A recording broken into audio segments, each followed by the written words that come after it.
What's up, YouTube viewers and subscribers?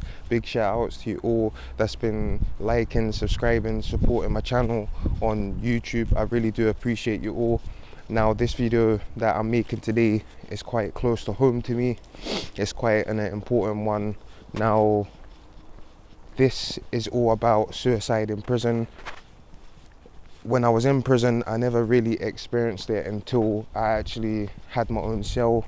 Before I went to prison, I actually was going through depression at the time, and I was going through a lot of other mental thoughts and feelings and so forth as well, with dealing with the fact that I knew I was going to prison, and everything that I was going to lose and possibly going to lose that I did lose.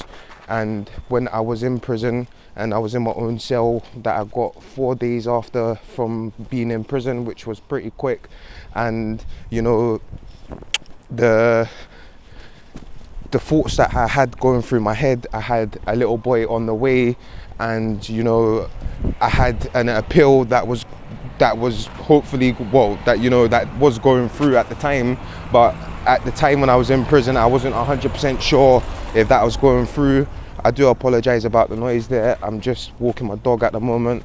And yeah, so when I was in my cell, I never self-harmed, but I did have mental thoughts of, how am I going to be here? I'd rather be anywhere in the world, but in prison, everything that I accomplished to gain in my life, potentially lost. So that was a big thing to deal with as well.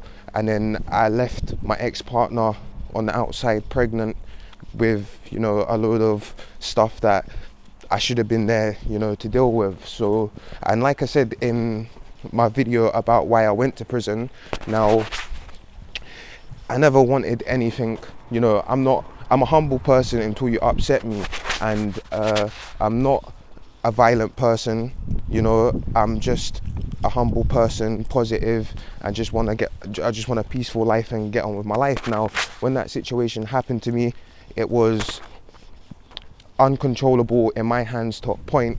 As you get older, you can only learn from your mistakes and look back and either learn or not learn.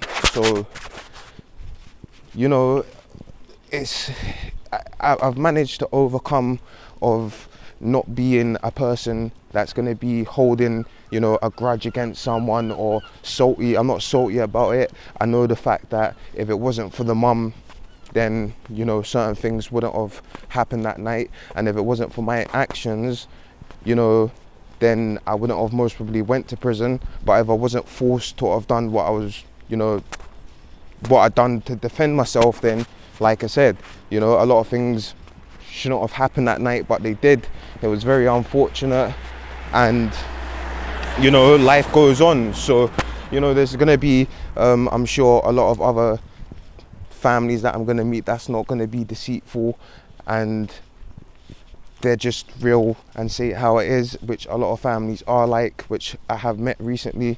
Now, what I want to say about suicide in prison is that the fact that to get mental health help in there, it takes 6 weeks to get to a doctor's, and the process throughout that whole time, you can deteriorate, and your situation could be 10 times worse. Now, in prison, you don't always get the right help, you don't exactly get the right person that you should be seeing and the right treatment and so forth. But the fact that you have to wait 6 weeks and you've got suicidal thoughts, which is a very important thing that you should get seen to very sooner than later. And from what I learned from my research as well, that 25 males a week actually kill themselves over suicide on the outside due to depression and other situations as well.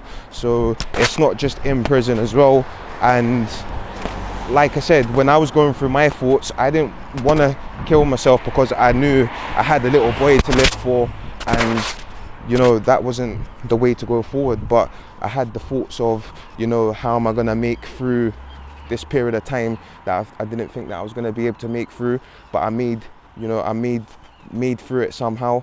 And you know, it's about just dealing with the situation that you're in at the time and being mentally strong and fighting those, you know, those thoughts in your head. And I managed to do it without any medication for the time that I was in prison. I just continued to stay clear-headed, didn't touch any drugs. I had a few close friends in there. Well, yeah, few close friends that I can actually call friends. There was two people. They both named were Ali. One was younger and one was older. They were the two people that I could go and speak to, and they would come speak to me if they were feeling down or so forth. They were my guys, you know. So shout out to them too. And yeah, so suicide in prison is a really big thing. There's people that actually do self-harm. There was a boy that I went in with, my co-pilot, the very first day. His name was Timur, and he was actually you know, suicidal as well. So yeah, that's another one that I'd like to hit. But I hope you all like this one and stay locked, and I'll catch you on the next one.